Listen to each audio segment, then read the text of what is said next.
The Blitz, sponsored by Moxie Credit Union and Michael Rocha with Atlantic Realty. Welcome to The Blitz. I'm Frankie Tovar. What's up? I'm Eddie Ruiz. Where are we, bro? This looks weird. The new studio. Look, we got some grass, some turf on the wall. We got the Blitz logo. The new studio. Sherlock Journal has a new office, and the Blitz has a new home. We're here in the vault. Whoa. That's what we call the studio because it's actually an old bank vault. And we got some money clips for you because Pitman took on Lincoln, and we're here ready to deliver another great episode of the Blitz.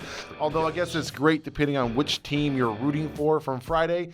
Pitman didn't do so well. Their fans weren't quite as happy.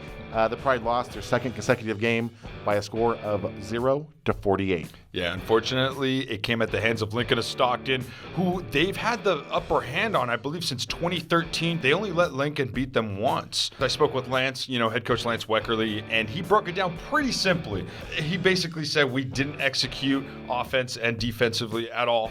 Or special teams. Yeah, exactly. That cost them. So you guys will see that too, a couple of block punts and whatnot. But basically the running game for Lincoln, those two stud running backs that they had, and the big old offensive line, man, they had over 200 yards rushing. 266 total yards in the first half. That's from Lincoln. Pitman, 105 total for both halves. Quite lopsided, as you will see right now with the Friday night highlights. Quick start to the action on the third play of the game. That sophomore Anthony Manzo at QB looking for a screen, but instead he finds Mario Gonzalez, number 45, a 19-yard interception. He's in the end zone. Lincoln's up 7-0 real early. That was some perfect timing, some perfect anticipation. Lincoln right away. This is their first possession, by the way, because Pitman had back-to-back possessions. And that's number 23, Marcel Frisco. He is lightning fast, though. The camera missed him. He's almost there at the 3-yard line. But check it out, though. Jonah Coleman, we're going to hear his name a lot. I'm just letting you know this is his first touchdown, 3-yard touchdown run, 14-0 with 8:16 left in the first. And Coleman, he gets the call again, and he's showing off his power with a strong, stiff arm right there. And oh yeah, he's got speed too. This looks like a fantastic 33-yard touchdown, but there's holding on the play. It's called back. So freshman QB Kenyon Nelson calls his number, and he picks up 6. That was 4th and 4, by the way. But now it's a pitch to Coleman, and no surprise, he's going to show off his speed. Once again, reversing direction on the field, and stretching out for the touchdown. And man, Lincoln can't be stopped. 21-0 with 2.5 minutes left in the first. Coleman. This dude's got skill. And we were talking about it, and oh my gosh, but wait. Oh, nice stiff arm, too. He's going to go all the way to the end zone, but it's going to get called back. Holding, we saw it a couple of times. It's chill, though. The backup, pretty much just as good. Marcel Frisco, 68-yard touchdown run with 43 seconds left in the first. Still in the first, dude. It's 28-0 at this point. By the way, that has him over 100 yards at that point. Take it back, though. Yeah, we're taking it back. Take it way back. Why? Because it's the play of the game. That was pretty sweet, Frisco. We got to give this dude credit. Again, this dude had over 100 yards by himself.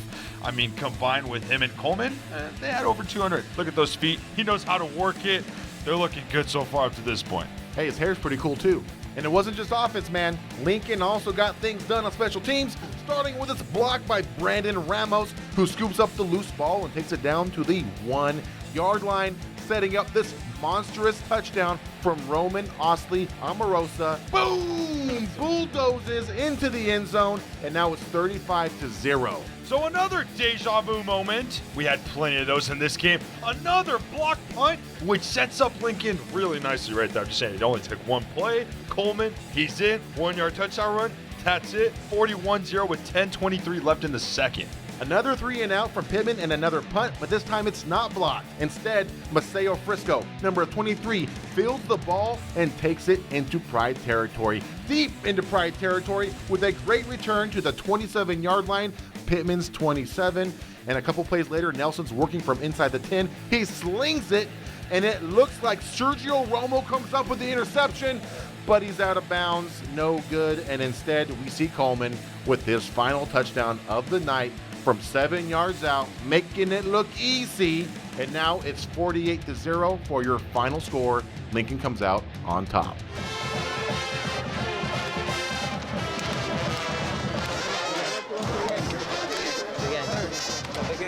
And with that loss, Pitman goes 0-2 to start the season for the first time in school history. Also, the first time they've been shut out back-to-back weeks. Yeah, we have to thank Richard Paolinelli for that. Thank you so much, man. He's like a football genius, huh? Dude, he knows what's up with Turlock Pitman football, Turlock Christian football. The town of Turlock. Everything. Just saying. But hey, before we move forward with the show and talk more about stats that Paolinelli and ourselves have compiled, let's first recognize our sponsors, Moxie Credit Union and Michael Rocha of Atlantic Realty. Are you looking for a loan? Auto loan, toy loan, any sort of loan? Stop.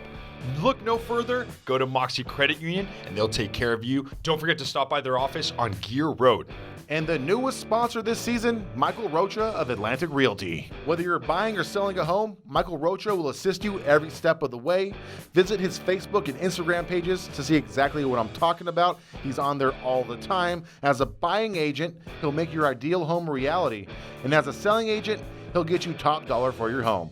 So contact Michael Rocha now for more information. He's the #1 realtor I know. All right, so we mentioned those running backs. You guys saw in the highlights, obviously, Maceo Frisco. Dude, that kid he has some breakaway speed. That's why I couldn't even talk, because it was so fast. I couldn't even get my words out, and this dude was just basically gone. He had 4 carries for 128 yards and a touchdown. If that doesn't say explosive, I don't know what else does, because he had 2 runs for 50-plus yards, which was crazy, man. I also mentioned in the highlights he had really cool hair, and I gotta say, he has a cool name too.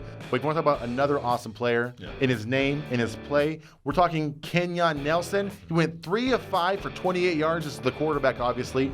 But the thing that I got to say is most impressive, he's a freshman. You could tell that he's a leader, and I cannot imagine what's going to happen when he becomes a junior or even a senior. Lincoln High, they're going to be dangerous in the years to come. And man, what is a quarterback without his linemen? I also got to give a shout out to the line. I know Eddie likes that. Eddie likes his linemen. There were 2 big dudes in particular, the right tackle, the right guard, Alex Sandoval and Kobe Amperosa. They were doing it down in the trenches, and it's no wonder the rushing game was hugely effective against the Pride. Yeah, dude. Honestly, they both looked like they weighed well over 300 pounds, or pretty darn close to it, man. Those are 300 each, right? Yeah, I mean, I'm saying those were big dudes. And then aside from Maceo Frisco, obviously we have to mention Jonah Coleman, who's the guy as well. And he's only a sophomore. He's a sophomore. If we're talking about the youth of this team, they didn't play like it. This dude, 12 carries, 75 yards, and come on, 4 touchdowns. 4 touchdowns? That sounds like the player of the game, don't you think? Absolutely, dude. And that's what I need for my fantasy team, because I have the draft coming up this weekend. And that's why we spoke with Jonah Coleman. Feels good. Just want to thank God for the team that I got. Coaching staff, we work hard. 6 a.m. weights, Mondays and Wednesdays. We put in the work. We deserve this. Everybody down us. We got to come out and just prove everybody wrong. I had 6 touchdowns today. 4 that counted. I want to say I had like 40 yards rushing with like 4 touchdowns. I mean, it feels good. I got to thank my offensive line, too. They was giving me a push. The game plan, I didn't really think the game plan was going us pounding the ball. We had a plan of just running the ball, because on film, they was doing pretty good on the run. And just coach was just giving me it, and I was just thanking my whole line, getting yards, running hard downfield. Last year, we lost, I want to say, like 56-20, and it just kind of put a chip on our shoulder. Like last year, we just getting blown out by every team, and this is a different team. We a team this year. Like, we can't let none of that happen. We just got a big chip on our shoulder. No matter who we play, we 2-0. Still got that chip on our shoulder. We're going to drive the whole season, no matter who we play. Next match. All right, Jonah Coleman, a huge part of the Trojan offense and a huge part of why they're now 2-0. Yeah. And I'm sure he'll be a huge part of next week's matchup when they welcome Antioch. Lincoln versus Antioch. That's sure to be a great one. Pitman, they have a bye. They do have a bye. Obviously, like I said, I spoke with Lance. I even spoke with one of the assistants who we knew and we covered, Brandon Pacheco. I actually played with his 2 older brothers, by the way. What side note? Who would have thought, man? That's crazy. That's really cool. But, you know, I spoke to them, and they were pretty brief with it in terms of kind of just saying that they're going to move on from it. They're going to grow from it. They're going to hopefully progress from it as well. I mean, I don't see how they can't progress from this, because the lack of experience as far as varsity's concerned, is there. But they're getting the experience now. Simple as that. It's a Pitman team that has I mean, the history in them, man. They have a winning program. The program history is known to do there. well. Exactly. So I feel like they'll recover. They'll bounce back because they have that bye week, and then they'll bounce back and take on Bullard. Give them a little bit of a run. I have a feeling that this is good for them, though. An early bye week is the bye week is really good for them right now because they were plagued by some injuries. A lot of injuries. Not a whole lot of highlights on Pitman. Obviously, they didn't score any points, but if you were at the game, you noticed that they were switching their quarterbacks back and forth. That was because their starting quarterback, Landon, actually got a little bit of injury last week, and so they started the sophomore, went back and forth. Landon got hurt again. The sophomore got banged up towards the end. They had a third quarterback come in towards the end because that defensive line of Lincoln was getting to the quarterback, roughing him up. And so the bye week will be much, much welcome for Pitman. Yeah. And as you mentioned, they'll come back, they'll bounce back strong. And thanks for talking to us, Lance. Honestly, we appreciate Lance it, man. is cool. First-year head coach. Cool. He's building that program. They're going to do well in the weeks to come. And we'll see them again in the league. We will. But not until league because they're on the road for the rest of their pre-league schedule. So that means next week we have a different team we're covering. Not just one, though.